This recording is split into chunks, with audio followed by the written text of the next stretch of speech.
বৈষম্যের বাংলাদেশ তৈরি করবেন, সেটা হতে দেওয়া যাবে না। সবকিছু সমান সমান হতে হবে। আপনারা সংসদে যাবেন, আপনারা সরকার গঠন করবেন, আর আমাদের বাচ্চারা বসে বসে কি আঙ্গুল চুষবে? সংসদে যেতে চাই, তারাও সংসদে যাবে।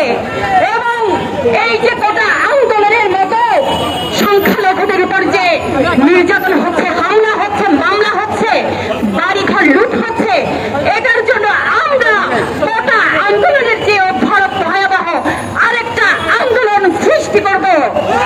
আমরা রক্ত যখন দিয়েছি আরো দেব, এদেশকে বৈষম্য মুক্ত করে ছাড়ব। খেলা হবে কিনা বলেন?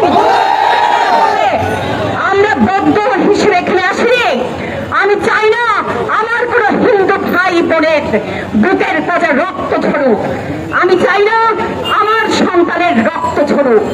আমি চাই না করে বাঙালির রক্ত ঝরুক। বাঙালির রক্তের উপর দিয়ে আপনারা এইখানে আমেরিকা তৈরি করবেন, এইখানে আপনারা এইখানে তালেবানি রাষ্ট্র প্রতিষ্ঠা করবেন, সেটা হতে দেওয়া যাবে না। আরেকটা যুদ্ধ হবে, যুদ্ধ একবার নয়। এই লড়াই, অধিকার আদায়, সংগ্রাম, মিটিং বারবার হবে। আমাদের অস্তিত্বে বাংলাদেশে আছে। আমরা তো রোহিঙ্গা নই। রোহিঙ্গারা যদি এখানে শান্তিতে থাকতে পারে, তাহলে আমরা কেন থাকতে পারবো না? আমরা এখানে বহিরাগত কেউ নই। আমরা বাঙালি, আমরা বাংলাদেশি, এবং এটাই আমাদের অধিকার। সেই অধিকার বাস্তবায়ন করার জন্য আপনারা যদি আমাদের জন্য কিছু না করেন, তাহলে প্রত্যেকটা পরিবার এখন থেকে গেরিলা হয়ে যাব। আমরা গেরিলা যুদ্ধ শুরু করে দেব। আমরা মেরি সিংহ হব, আমরা ইরা বিদ্রোহ হব। হবেন কিনা বলেন?